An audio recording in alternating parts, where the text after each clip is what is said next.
Storage jewellers company घोटाळा प्रकरणी exclusive video पुढारी न्यूजच्या हाती। तिघा आरोपींनी स्टोरेज शोरूममध्ये केली तोडफोड आणि लुटालूट।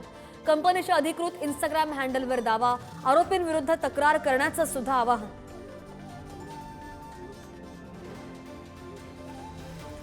बीड हत्या प्रकरणामध्ये जो कोणी दोषी आढळेल त्यावर कारवाई होणार। धनंजय मुंडेंच्या राजीनाम्यासंदर्भात अजित पवारांनी थेट बोलणं टाळलं।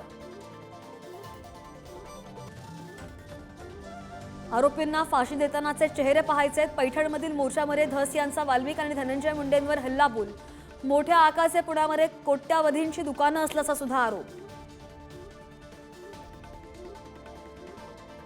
अनेक मंत्र्यांनी नैतिकतेच्या मुद्द्यावरून राजीनामे दिले। मुंडेंच्या राजीनाम्याच्या मागणीवरून सुप्रिया सुळेंचा हल्लाबोल।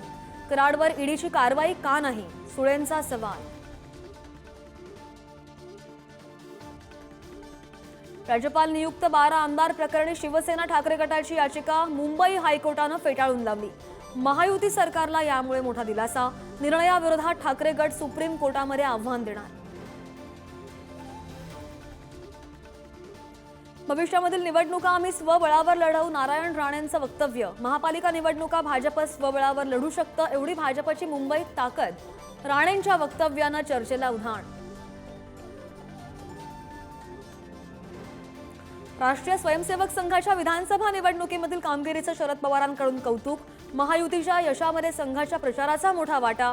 मविया गाफील राहिल्याची सुद्धा शरद पवारांची कबुली। जयंत पाटलांवर कार्यकर्ते नाराज। कार्यकर्त्यांकडून जयंत पाटलांची शरद पवारांकडे तक्रार। कार्यकर्त्यांना सहज उपलब्ध असणारा नेता पदावर असावा, कार्यकर्त्यांची भूमिका। रोहित पवारांना नेतृत्वाची संधी देण्याचीही केली मागणी। मुंबई गोवा महामार्गाचं काम पावसाळ्यापूर्वी पूर्ण करणार। केंद्रीय मंत्री नितीन गडकरी यांची ग्वाही। 100वर बैठका झाल्या, खूप शिव्या खाल्ल्या, पण काम होणार, गडकरींनी व्यक्त केला विश्वास।